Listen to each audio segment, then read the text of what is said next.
This video is produced to show you how I would use a normal sketch and Procreate to create a portrait. This is based on the prompt from the January challenge from the 64 Million Artists webpage.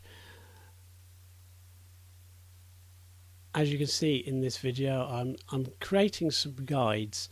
I like to create guides before I do a sort of continuous line drawing. I'm just using some dots on the page just to help me when I'm doing the continuous line drawing to get the thing right. Probably completely out of the spirit of a continuous line drawing, which is obviously just to get a line running across your paper.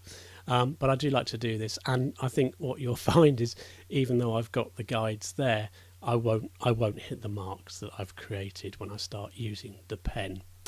I'm using a picture that I took at Christmas. I quite like this picture. It's got a lot of nice darks to the left hand side of the face as we're looking at it, and the light is hidden from the right hand side. So when we get this into Procreate, that will help to create the colour and tone that we need. So I'm just going in with the pen now. This is a 0.8, quite a thick nibbed pen for me, but the ink is running out of it, which I quite like using pens when the ink is running out, because you get these wonderful scratchy marks even on sort of cartridge paper, which is the paper I'm using in this sketch. So as you can see, I have actually started on the marks. I've gone down the forehead, and I'm now working into the left hand eye as you look at the picture, moving across the page, trying to hit those pencil dots that I created, but all the time looking at the picture, hardly taking my pen off the paper. I think that's an important point. This is a continuous line drawing, but I do occasionally take the pen off of the page, but I'm not really moving too far away from the picture, so I can get away with calling this a continuous line drawing. I've just put in the right hand eye now, moving down the arm of the glasses. That's quite a nice mark there, to be able to mark where the ear and the sort of the sideburn of the hair falls in the image, bringing the ear down in line with the nose, and working that cheek in, using several lines, not just a single line, to help build up that picture. And this is where I've completely missed the pencil mark that I made, and I'm putting the nose actually way too low down the paper to make it into a proper portrait. And I think when we step back to have a look at this in a second, you'll see just how bad that line really is. Adding a little bit of shading underneath the nose, and then working back along the line and into the ear. I do that with a continuous line drawing. I will walk back over the lines that I've created, and there you see I skipped completely to the other side of the picture. I'm pulling in the ear now. I think it's at this point I'm starting to realise that that nose is completely in the wrong place, but carrying on regardless, because it's just a sketch, and I'll show you in a minute how we can correct those lines in Procreate very simply. Bring in the hood and working around the shadow area, the markings under the chin. Again, just putting a few little sort of light marks into the picture to indicate some sort of form here. And I think if you look at this, you'll see there is a slight resemblance to the picture of me. Not quite as much as I'd like, I think, when I was thinking originally. But there you go, our continuous line drawing. Just when you step back, sometimes you see things you think, oh, actually I might just add a few lines, and that's what we're doing here, just adding in the eyebrows and then a few sort of lines in the forehead that I felt were relevant, and also the direction of the light around the cheekbone there on the left hand side of the picture. So there it is. That's our photographed image. I'm now going to pull that image into Procreate. Now I'm just going to bring the photo in, and the photo I was taken on my iPhone at quite a high level of DPI, not normal 72 inch. Turning the pitch, the image, and just positioning it slightly to the right of the page. And now on that layer, I'm going to set the transparency to hard light, the layer to hard light, and this gives you a nice bright white image with a black line that's hardly there. And this is where we can adjust that nose now and put it in the right place. I'm just going to select it and move it up my face, so the bottom of the nose is in line with the bottom of the earlobes, which is how it would be in real life, and just moving it slightly to the left of the glasses. I'm going to pick up a sort of a grey colour now, which I've mixed from the centre of the colour wheel, and I'm using the standard gouache brush from the Procreate brush list. And all I'm going to do now is, on a new layer, just put in the tone down the left hand side of the face. I'm using, like I say, a light colour grey, and I'm just using the Apple pencil with the pressure sensing, just to get the tone of colour that I want on the image. Not being too careful with this, and basically putting the marks in the direction of the skin, and the sort of the dark lines, that the darkness that I can see on the image of the photo, putting those darks in first, and then very gently with the pen sensitivity putting in those light areas on the dark side, and bringing in some of that lighter grey, and particularly the darker grey under the chin, which is definitely in the image that you can see. Adding a little bit to the hoodie, and working now where there is some darker tone on the right hand side of the face, and the ear on the left hand side will be much darker than the one on the right. And I'm not spending too much time with the hair, but just putting a little indication in this image. So I think we've got the basic tones there now, and what I like to do is use the smudge tool, again set to the gouache brush, and just smudge those lines in, get rid of any hard areas, because there's hardly any hard areas in a sort of a portrait picture. Moving around the image all the time, pulling the darker tone into the lighter tone, making it follow the sort of the form of the face, is kind of what I'm looking for, and correcting things as I go.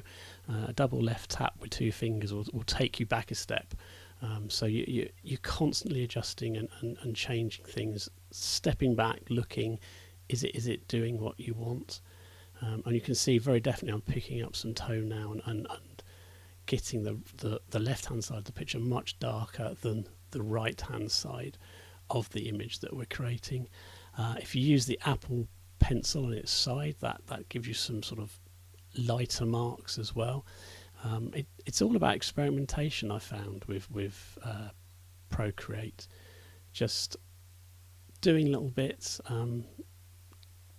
going in with a pen again now, and then back on top with the smudge tool, just smudging the colours of the neck against the darker colour of the hoodie hood. Again, this is another thing that I like about the iPad. I'm now able to zoom into the eyes to draw them in properly, and I'm taking a look at the image here, and noticing where the eyelids are. And I'm going to draw this on another layer, so that if I need to, I can go back and correct it later. And I'm going to pick up another standard tool, a standard pen from Procreate, and just filling it in. The syrup brush is really quite nice in that the line is kind of elastic when you put it on, so even though you make a mark, the line seems to spring back a little bit. I quite like drawing with that, sort of a very graphic-y tool. As you can see, I'm putting in the eyelid on the left eye, and now working into the right eye. Still noticing little bits of detail that I want to change on the left hand eye, putting them in. Does it work? If it doesn't, take it out. Again, a nice feature of digital tools is you can do that. And kind of just trying to make the eyes as as accurate as possible. I find with portraits, the more accurate the eye, the better the likeness, or the more you can get away with not having a likeness, because people look at the eyes and go, actually, that image is really looking at me. Putting the glasses in now. Another nice thing about Procreate is if you pull a line down and hold the pen on the page, it will smooth out or straighten your lines, and I quite like using that, particularly for some of these drawings where you just want a nice smooth line to appear. And always remember to sort of just step back and have a look at your work. Is it right? Is it not right? As you can see, the glass is completely wrong there, so as that's on a separate layer, I can actually delete that without affecting the shading beneath, which is something you probably wouldn't do, well, you couldn't do on a traditional sort of gouache picture, without sort of making lots of new marks that you mainly won't want on that image. Again, just correcting the glasses on the left hand eye as well. And so we're going to go down onto a new layer now, and we're going to put in some darks. Now this is with a gouache brush that I've changed slightly so that it doesn't leave so many transparent marks when you make it sort of a more solid brush, I guess, if you like. So we're just pushing that on there now to put the eyebrows in. Going back into the top layer just to add some detail to the eye. Wasn't keen on the white gaps in the eye, just filling them in to make the eyes a bit more solid. As you can see, I'm always making the image bigger and smaller just so I can see that the marks I've made are making sense to me. Now I'm putting the mouth in. I always struggle with mouths anyway, but there's a little bit of upturnedness at the edges of the mouth in the expression on this picture that makes it look like I'm smiling. If you don't get those lines right, again, because it's on a separate layer, I can rub them out, go back in again, strengthen them up. Generally playing and sculpting the image to give me what I like, continually sort of swapping between the gouache brush and the syrup outliner that I use to make this image work. On the same layer now, I'm actually adding a bit more tone to those areas where the mouth and the cheek meet. It creates quite a hard line, and again, just using the pen on its side with the smudge tool just to smudge it out a little bit on the cheekbone there to make it look just a little bit more natural in the image. Going back down onto the first layer we did and pulling some of the grey colour into the lips to hide some of the white marks that I left until I was sure that's where they needed to be. Again, still making the image bigger and smaller all the time, just checking to make sure that it matches with the photo that I'm copying. As you can see, if you were to leave those lines in without smudging them, the image would look quite stark. When I'm creating on Procreate, I like to it's light and dark and tone that I'm really interested in getting right, and you can, by just pulling that image to make it very small, you can see if it's working or not much easier than if you're working on a painting.